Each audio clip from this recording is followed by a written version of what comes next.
Do you have a relative or close friend that has a special needs child and for some strange reason they always find an excuse not to see you?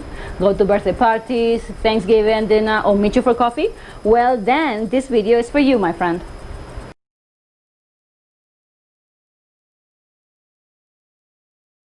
So yes, let's dive into today's hot topic. It is a very hot topic, guys. You will know what I'm talking about. So you are a relative or friend of a special needs parent. And let me tell you, I get it. You give us a call to invite us over for dinner and our answer is usually, I can't, sorry, you know my situation. Okay, you think in your mind, that's fine, it's just once.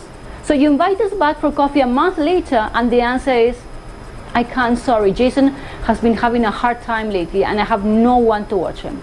So now you start getting upset because the same answer is given for Christmas, family reunion, you name it.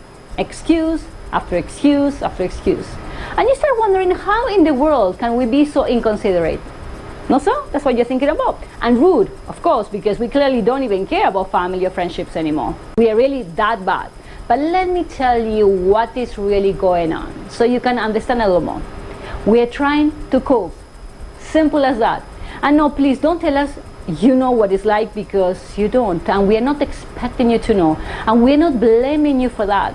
But what we do expect from family and friends is support, acceptance, and most importantly, understanding.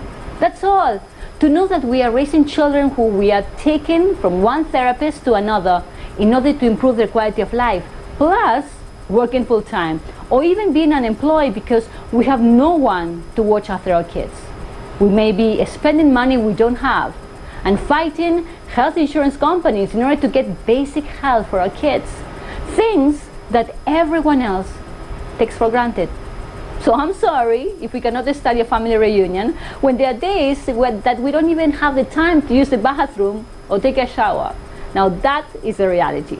So yes, we are not ignoring you. We're trying to do the best we can so our kids can have a good future and they can become independent one day. Because you know what? There are days that we feel very discouraged because when we see all the parents talking about their kids and the plans for the future, we are here wondering how our own children's future will be like when we are no longer here. So on top of all of that, when you tell us that we are ignoring you, or we are being inconsiderate, or that you don't understand how having a special needs child can stop someone from meeting you, makes it even harder because some of our kids are non-verbal or have speech delays, sensory-related issues, epilepsy, autism, OCD, you name it.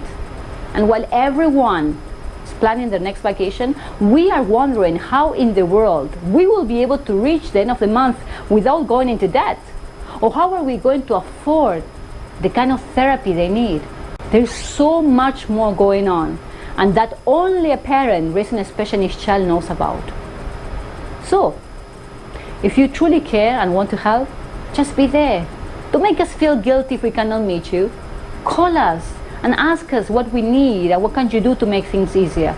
We will be very grateful for this because that's what family and friends are all about, not so? Supporting one another and being understanding at the fact that each one of us has different life circumstances.